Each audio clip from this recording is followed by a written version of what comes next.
রমজান মাসে ওয়াদা নাম্বার 5, কটা ওয়াদা করছেন এই পর্যন্ত ভাই? 4টা।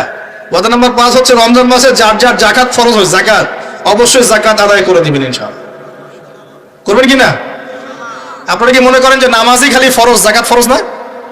জাকাত ফরজ না? যে কেউ যদি মনে করে নামাজ ফরজ জাকাত ফরজ না, সে ব্যক্তি কাফের।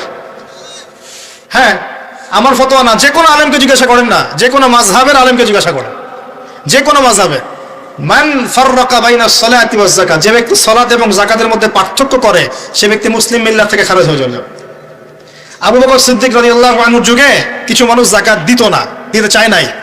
আবু বকর সিদ্দিকের মতো নরম মানুষ না মনে হয়, নরম মানুষ নামাজে দাঁড়ালেই ঝরঝর করে কান্না শুরু করেন, নরম মনের মানুষ, তিনি যাকাত অস্বীকারীদের বিরুদ্ধে যুদ্ধ করলেন। ইতিহাস পড়ে দেখেন। তারপরে তারা ভয়ে যাকাত দেওয়া শুরু করলো। একজনের বিরুদ্ধে অ্যাকশন নেওয়া হয়েছে, বাকিরা ভয়ে যাকাত দেওয়া শুরু করেছে। রাষ্ট্রীয় কোষাগার সমৃদ্ধ হলো। মুসলিমরাকে ওই সময় সুদের মধ্য দিয়ে রাষ্ট্রীয় কোষাগার বৃদ্ধি করতো। যাকাত ছিল, গনিমত ছিল, সাদাকা ছিল, ব্যবসা ছিল, কৃষি ছিল, এইগুলোর মধ্য দিয়ে তারা সমৃদ্ধ হতো। আপনারা যাকাত দিয়েন রমজান মাসে, আল্লাহর ওয়াস্তে যাকাতগুলো দিয়ে দিয়েন এবং আল্লাহর ওয়াস্তে একটু ওয়াদা করেন আর যাই করেন অর্থনৈতিক জীবনে সুদের সাথে সম্পৃক্ত হবেন না। হবেন? সুদের পাপ কি? নিজের মায়ের সাথে জেনা করা। এই হাদিস কেউ শোনায় নাই ভাই? সুদের পাপের 70টা বা 73টা শাখা আছে। তার সবচেয়ে উঁচুটা আমি বলেছি কোরআন থেকে, আল্লাহ এবং তার রাসূলের সাথে যুদ্ধ করা। সবচেয়ে নিচের পাপটা কি জানেন? সবচেয়ে নিচের পাপ হচ্ছে নিজের মাকে বিয়ে করা। নাউযুবিল্লাহ। নিজের মাকে কেউ বিয়ে করে? এর চাইতেও জঘন্য কাজ হলো সুদ খাওয়া, কারণ সুদের মধ্য দিয়ে মানুষের রক্তকে চুষে খাওয়া হয়। আর মেরাজের রাতে যখন নবী সাল্লাল্লাহু আলাইহি ওয়াসাল্লাম, যে মেরাজের কথা বলছিলাম, তিনি আল্লাহর সাথে সাক্ষাৎ করতে গিয়েছিলেন, তখন জাহান্নামের অনেক আযাব তিনি দেখেছেন। আর কিছু প্রশ্ন করতে পারে মানুষ যে জাহান্নাম কি তাহলে আগে তৈরি হয়ে আছে, আযাব কি এই সেই, এগুলো অ্যান্সার দেওয়ার জন্য আরেকটা লেকচার লাগবে। মনে রাখবেন, সময় এর নিয়ন্ত্রণ আল্লাহর হাতে।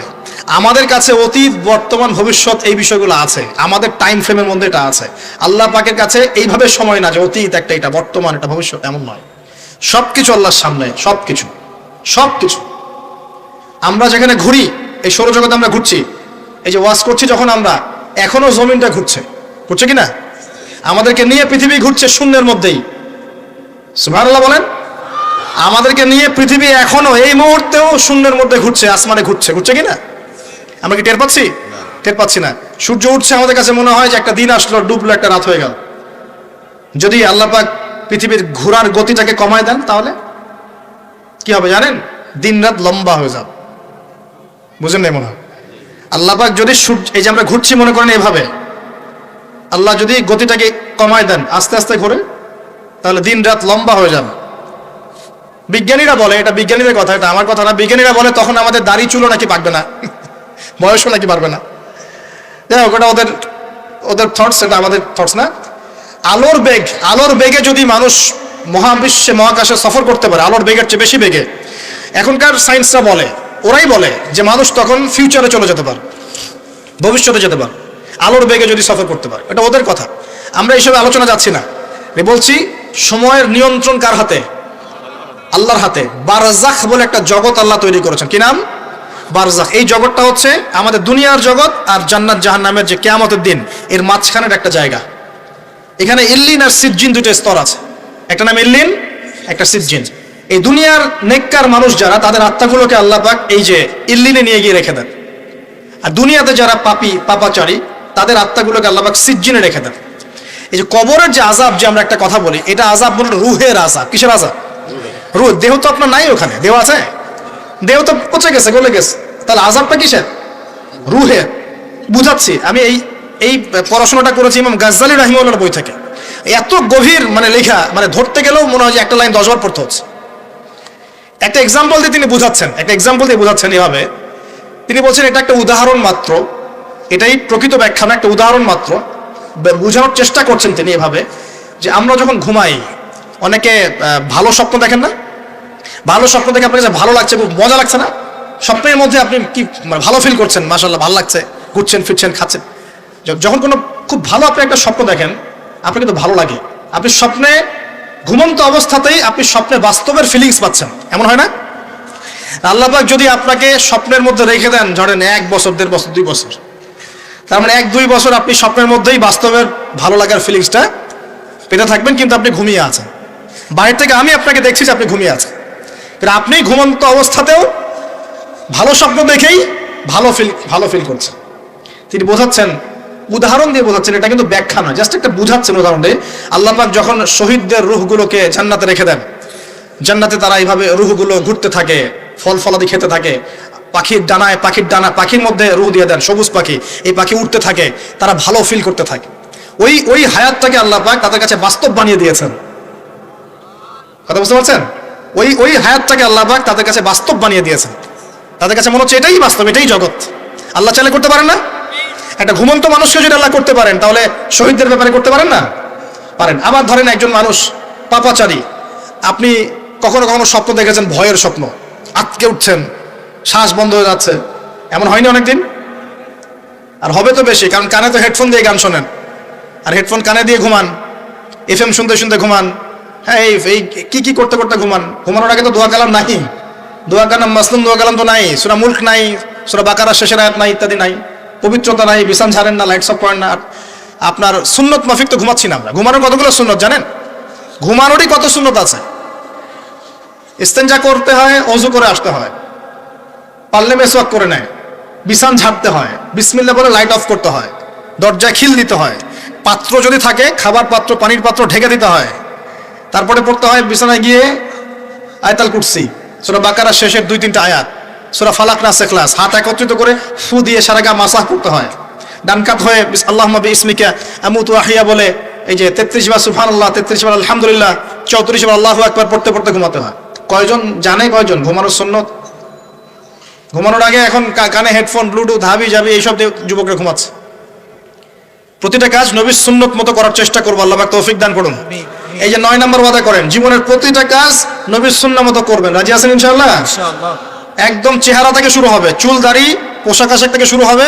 আল্লাহ পাক যত উপরে নিয়ে যাবেন, আপনি যেখানেই যান নবীর সুন্নাত বাস্তবায়ন করবেন ইনশাআল্লাহ তাআলা। আল্লাহ পাক তৌফিক এনায়েত করুন, বলি আমিন।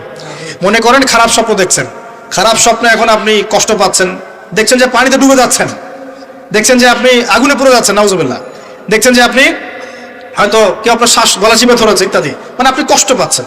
বাহির থেকে কিন্তু আমি আপনার কষ্ট বুঝতে পারবো না, পারবো? আপনি ঘুমিয়ে আছেন, ঘুমিয়ে আপনি কষ্ট পাচ্ছেন।